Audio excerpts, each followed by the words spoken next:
El miedo, la obsesión diabólica en el fin del medioevo.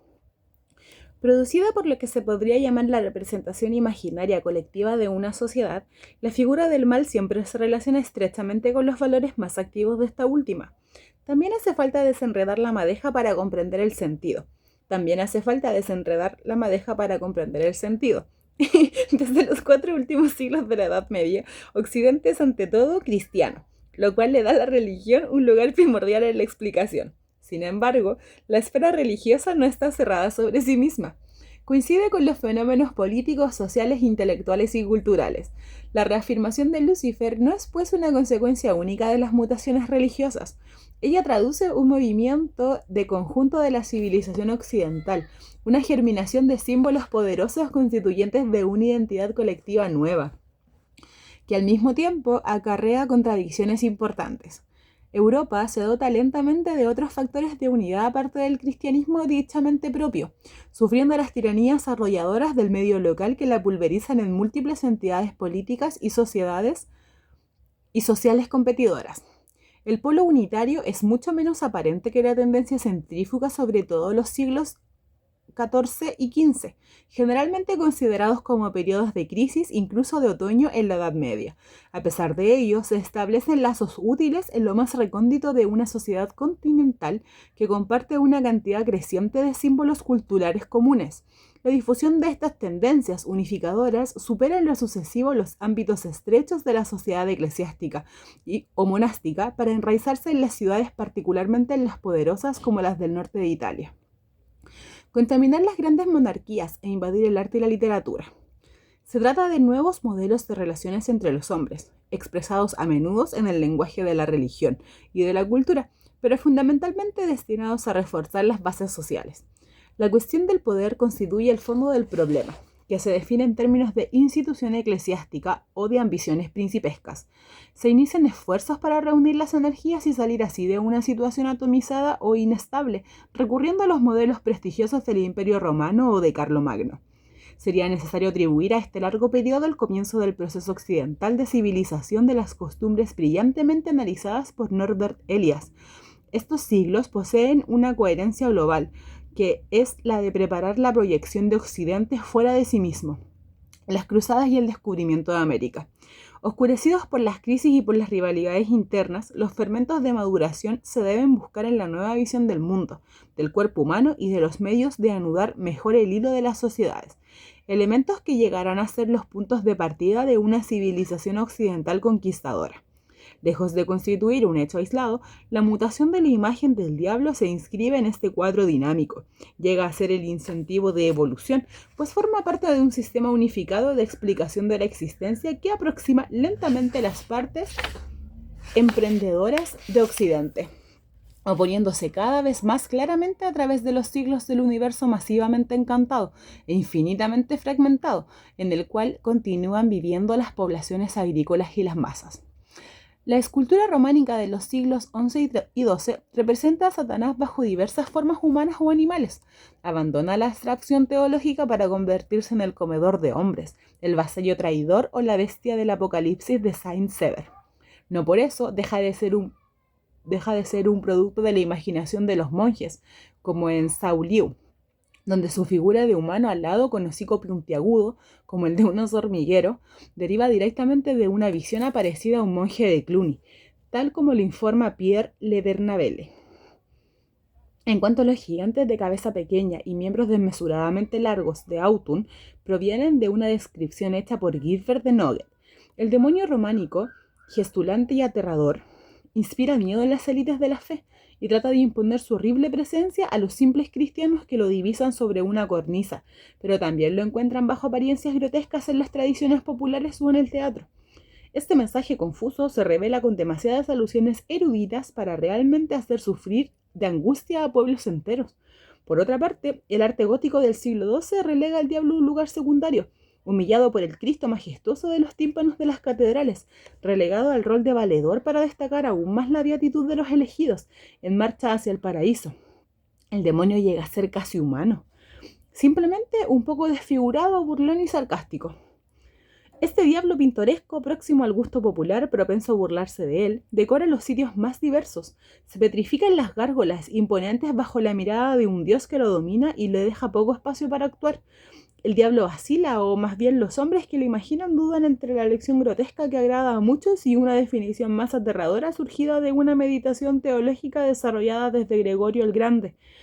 La acentuación de los rasgos negativos y maléficos del demonio se percibe realmente a partir del siglo XIV, porque el hilo de la historia así contada ya no se limita al estrecho mundo monástico, sino que se teje cada vez más profundamente en la trama del universo laico, donde se plantea concretamente el problema del poder, de la soberanía, de las formas de dependencia. El discurso sobre Satanás cambia de dimensión en el mismo momento en que se esbozan teorías nuevas sobre la soberanía política centralizada, ante las cuales se ve lentamente el universo de las relaciones feudales y del vasallaje. La contaminación entre estas dos esferas, aparentemente tan distintas, es evidente, sobre todo en los países más comprometidos con una modernización de los mecanismos administrativos monárquicos, como Francia e Inglaterra. En aquellas regiones donde se desarrollan grandes cantidades urbanas, como en Italia, en cada caso, el arte proporciona el nexo de unión necesario, definiendo el poder de quienes se encargan las obras que reflejan, entre otros temas, el infierno y los demonios de un género sobrehumano, hasta ese momento muy raros, incluso desconocidos. De repente, la cuestión de la soberanía bajo una especie de rebelión dirigida a acceder al poder absoluto se manifiesta como el episodio inaugural de la historia del mundo, contada por 63 miniaturas inglesas y francesas del fin del medioevo consagradas a Satanás, según el análisis conducido por Jerome Bachet. Los signos de poder de Lucifer se acentúan en lo sucesivo por su estatura superior a la de los otros demonios, su posición sentada y más excepcionalmente por ceñir una corona, como en las 3 Riches Eures du Duc de Berry, de los hermanos Limburg en 1413. La insistencia sobre la gran estatura de Satanás es una nueva característica del siglo XIV. En Italia se puede observar esta tendencia en Florencia, Padua y Toscana, donde el demonio es aún más imponente que Cristo. Esto va a la par con una monstruosidad cada vez más afirmada y con la evocación alucinante de un infierno multitudinario donde el diablo ocupa el centro, como un rey sobre su trono. En los muros del Campo Santo de Pizza o de la iglesia de San Gimignano, en Toscana, su gigantesca figura cornuda domina la de los demonios que se dedican a castigar a los pecadores y a los minúsculos condenados que él recoge con su mano antes de engullirlos con furor. En Florencia o en Padua, 2 serpientes salen de sus largas orejas y sus 3 fauces atrapan cada una a un condenado. Dante parece haberse inspirado en el mosaico de Florencia para describir a un emperador infernal de 3 fauces devoradoras. Con su vientre bestial, el terrible diablo engulle y vomita incesantemente a los pecadores, sobre los cuales se ensayan los dragones o las serpientes que le sirven de asiento y los innumerables secuaces diabólicos ocupados en martirizar sádicamente los cuerpos infinitamente dolientes. En lo sucesivo, el infierno y el diablo ya no tienen nada de metafórico. El arte produce un discurso muy preciso, muy figurativo sobre este reino demoníaco, poniendo de relieve con precisión la idea del pecado para inducir al cristiano a confesarse. El miedo produce un choque emotivo que conduce a un arrepentimiento y a una confesión. En otras palabras, la escenificación satánica y la pastoral que se relaciona con ella fomentan la obediencia religiosa, pero también el reconocimiento del poder de la Iglesia y del Estado, consolidando el orden social por medio de una moral rigurosa. Si bien es casi imposible estimar con precisión el impacto social del discurso demonológico, parece indudable que afectaba a los círculos cada vez más amplios, desde el entorno del rey hasta los laicos ricos que descubrían el infierno en sus libros de horas. Sin olvidar a la cantidad de ciudadanos que frecuentaban las iglesias, así ornamentadas, ni a ciertos campesinos sometidos a una prédica del mismo tipo. La lección común que todos podían extraer no era únicamente religiosa, pues las imágenes mentales consagradas al infierno y al diablo también referían otras cosas sobre la ley, sobre el gobierno de los hombres. A partir del siglo XIV, la evocación detallada de los suplicios infernales da el ejemplo de una justicia divina, implacable, sin apelación y en contraste con una práctica terrestre a menudo ineficaz.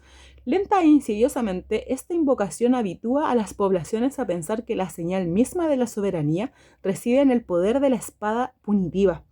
Se abre así un poco a poco el camino que conduce a un estado de justicia más severa, a un rey capaz de manejar, en nombre de Dios, un arsenal de suplicios adaptados a la gravedad de los crímenes. Antes de condensarse en el siglo XVI, bajo la forma de la noción de lesa majestad, el concepto de voluntad divina comienza a expresarse en el espectáculo del castigo implacable reservado a los pecadores. A aquellos que creían poder usar ardides con el diablo y por lo tanto con Dios, la nueva representación infernal les explica que no podrán escapar a su destino.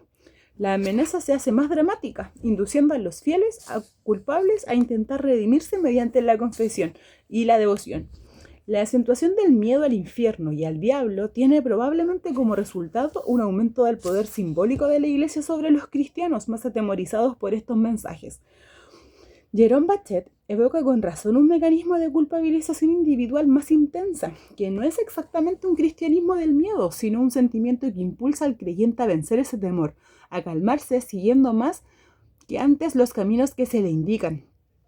Como un arma para reformar en profundidad la sociedad cristiana, la amenaza del infierno y del diablo sirve como instrumento de control social y de vigilancia de las conciencias, incitando a corregir las conductas individuales. Si se amplía la perspectiva, es posible hablar de un comienzo de modernización de los comportamientos occidentales. El mecanismo de culpabilización individual iniciado en ciertos estratos de las sociedades europeas a través de la modificación de la imagen del diablo y del infierno produjo una serie de consecuencias. Desarrolló el concepto monástico de la muerte y del cuerpo en sectores laicos, cada vez más amplios, en detrimento de las interpretaciones populares basadas en una continuidad más allá de la muerte, y en la percepción de un mundo sobrenatural masivo y farragoso, donde el bien y el mal no se distinguen perfectamente. La conmoción de este mundo encantado marca una reafirmación de la conquista cristiana más que una nueva proliferación del diablo, o de lo diabólico. La afirmación de la autonomía del infierno se puede interpretar como un esfuerzo inmenso por hacer más legible el dogma cristiano, sacudiendo el enjambre de supersticiones que lo recubrían con demasiada frecuencia.